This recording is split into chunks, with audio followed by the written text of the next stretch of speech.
Geez, this background makes me feel like I'm technology connections. So we've spent a lot of time on this channel talking about money and saving it when you're going through a car purchase. But today, let's talk about something a little more important than that, safety. Hopefully, when you're buying a car or considering what car to buy, safety is one of the first things you consider. It's crucial whether you're buying it for yourself or your family or whatever it might be. So let's dig into it a little bit more today. Safety can be broken down into two distinct pieces. There is the proactive piece and the reactive piece.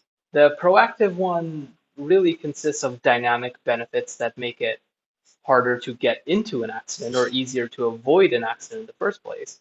And the second piece, the protective, is going to be more about what happens when you're in an accident already and you can't avoid it. How effectively does the vehicle protect you? So let's start with the first piece, because I think that's a bit more interesting. Dynamic safety, or proactive safety, however you want to call it. This isn't something that's often measured by typical crash tests and other safety measurements, but I think it's more important because the best way to survive a crash is to not have a crash in the first place. And really, I would break dynamic safety down into four pieces. First, handling. This is how effectively you can make your car respond to conditions or an obstacle or anything that impedes your safe operation of the vehicle.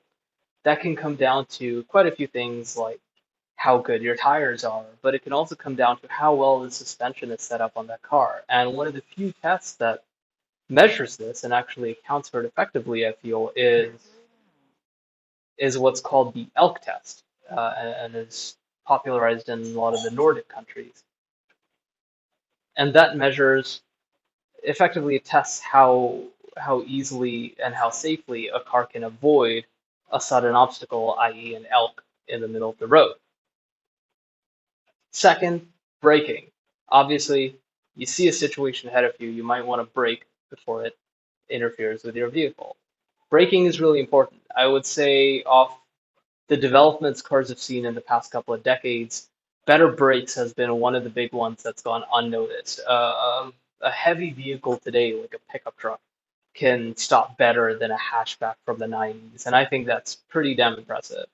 But braking is essential, and when you buy any car, whether it's new or used or whatever, there's one thing I would recommend doing, even though the salesman might not be the biggest fan of it, which is getting the car up to some speed, 30, 40 miles an hour, whatever it might be, and slamming on the brakes as hard as you can. That teaches you two things. One, it tells you if the brakes on that vehicle are performing up to a standard that you feel acceptable. Basically, does it stop as fast as you want it to stop? And two, it tells you how that car behaves under braking. When you hit the brake, does it stay planted and composed and safely slow down in a straight line, or does it squirrel and does it really fight you as it comes to a stop? These are both really important things to know when you're going into a vehicle purchase from a safety standpoint, just because that's an eventuality you're going to want to be prepared for is having to slam on the brakes while you're on the highway or just driving along in a neighborhood, whatever it might be. So definitely recommend giving that a shot. Let's move on to the next item on our list of dynamic safety items, which is lighting. Lighting is another area which I feel has made massive strides over the past decade or two that have gone largely underappreciated. If anything, they've been criticized a lot more than they deserve.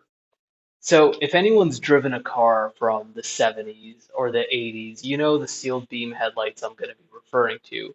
These things are awful. They're like glowworms in mason jars. They don't tell you anything. You can barely see the lines on the road in front of you. They're quite frankly useless. By comparison, the technology available on newer cars in way of, LED headlights or even the laser assisted headlights and the various adaptive and controlled headlight beam technologies that you're seeing on cars these days, they make a huge difference. I mean, it's immeasurable how much of a difference they make to your experience driving at night, just for their ability to not only show the road in front of you, but also highlight parts of the road that need to be highlighted in the case of adaptive lighting systems. And for any of you who travel a lot at dark, whether it's because of your work hours or because of daylight savings times or the geography of where you live in the world, that is an important consideration. If you rely on good lighting for driving down areas that aren't adequately lit or whatever else it might be, it's definitely something worth researching or worth testing on a vehicle before you purchase it. And in fact, if you're buying a car for which the better lighting is in an upgrade package, it might be worth spending the extra money to get that package just for the sake of your own safety. And that brings us to the last item, which is driving assists. Driving assists, I know, are a very sore subject to many car enthusiasts like myself. They feel like it's stealing away their right to be connected to the vehicle, and it's contaminating the purity of the automotive experience and what have you. Personally, I think that's a little bit ridiculous. The fact of the matter is the majority of people driving vehicles, and honestly, the majority of you watching probably aren't car enthusiasts. You probably don't care that much about driving, and the majority of vehicle use is similar. The majority of vehicle use is going to work or going to school or picking up groceries. There's a good chance that any normal vehicle is going to be operated under conditions that the driver isn't 100% alert. They're not 100% paying attention. They're not driving to the best of their abilities. That's honestly just the reality of things. And driving assists are very, very useful in absorbing that gap and compensating for the fact that the driver behind the wheel is not going to be perfect. To name but a few that I believe have been immensely impactful over the recent developments is, let's talk about radar guided cruise control. Helps you helps prevent you from going into the car in front if it slows down on the highway. And personally, one that I find just hugely helpful on the road is blind spot assist. Blind spot assist makes a massive difference for me when it comes to driving, just by way of the fact that every time you're changing lane, you don't have to physically turn away from the road in front of you. You don't take your eyes off the situation in front, especially if it's on a highway. That 1 second can make a massive difference. So blind spot assist is one of the simpler features that I think makes a huge difference, but the list is growing constantly, and I think they're a good thing to consider. So now let's move on to protective or reactive safety. These are going to be the keys to keeping you safe when everything we've already talked about goes wrong and you cannot avoid an incident. It happens. Protective safety is often what the only thing we think about when we talk about car safety. We think about crash tests, the NHTSA, the IIHS, global NCAP, whatever it might be. It is a very important part because sometimes things just go wrong and you can't stop them from going wrong. It's just the reality of things. When it comes to protective safety, there are also four items that I want to cover. One, passenger cell. This is something that that I think is a real distinguishing factor between a car that's going to protect you and a car that's going to fold like a tin can. It's the structure within which all the passengers and cargo sit. So it is where you will be as an occupant of that vehicle. And the passenger cell is is the structure that needs to be as rigid and as robust as possible in a vehicle. You don't want any intrusions, whether it's from other parts of the vehicle bending in on impact, or whether it's from accessories of the vehicle, like the pedals or the engine block being pushed in due to an impact. You don't want anything to intrude in the passenger cell, because if it does, it can cause injuries. The passenger cell is complemented by what we know, of course, as crumple zones. We hear a lot of this cars aren't built like they used to, but the thing that people forget about is crumple zones. Modern cars are designed to crumple in specific parts of the body, and that's how they absorb the force of the impact and protect the passenger cell where the people actually are. That's essential. And if you watch a video, and I'll put up a clip here of an old car versus a new car, you'll notice that yes, the new car does deform more, but that's because it's protecting you as an occupant. The In older cars, the whole thing is going to collapse, whether or not you're in a particular area or not. And I think that's a very, very important consideration. The car sacrifices itself to take care of you. Fine. Next, seatbelts. They keep you in the passenger cabin. There's a shocking amount of debate even today about seatbelts, but whether or not you want to obey the science and logic to the fact that staying within the rigid protected passenger cell is safer, just know that the other thing that's really important about seatbelts is airbags. Airbags are designed to function under the assumption that the passenger is being held in place. That's why you'll notice a lot of cars have sensors or switches for when there's a car seat in place, so the airbags don't fire into the car seat because it's not the same type of restraint that a human passenger wearing a seatbelt would be subject to.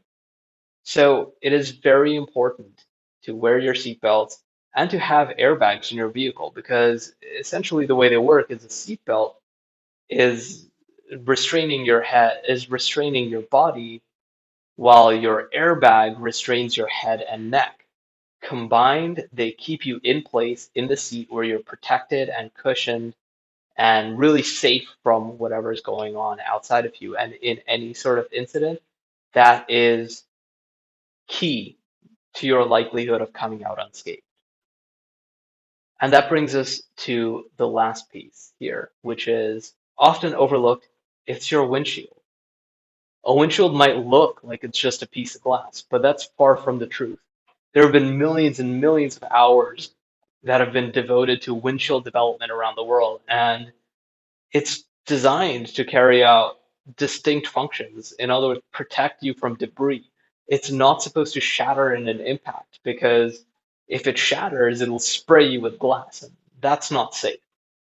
Windshields have been developed massively to keep them as safe as possible. Everything from, the crash resilience we talked about, but also coatings, anti-glare coatings to make sure you can see in front of you no matter what the lighting conditions are, and laminates that keep the windshield in one piece if it were to be damaged by some sort of foreign object on the highway. Windshields have had a lot of work gone into them. And in fact, if you were to do some research on this, you would discover that the glass in your windshield is completely different to the glass on your side windows. That's because the glass in your side windows is actually designed to shatter if you hit it around the corners in the right spot. Because if you were to find your vehicle submerged in water or need to escape for any reason, the side glass is designed to be broken so you can escape the car. So do not underestimate the power of the glass around you. And when it comes to replacing it in your vehicle, please ensure that you replace it with a properly certified unit that's going to be as safe as what initially came with the car. So that's my bit on safety. I hope you found that useful. We talk a lot about crash tests, but we tend to forget about the other things that make a car safe, specifically, you know, what it takes to operate a car safely. So please be alert. Please stay safe out there. If you found this useful, please subscribe to the channel and share it to other folks who might be buying cars. The more people we reach, the more people we can help. So I really appreciate it personally, and I'm sure they will as well. If you have any questions, leave them in the comments. Talk to y'all next time.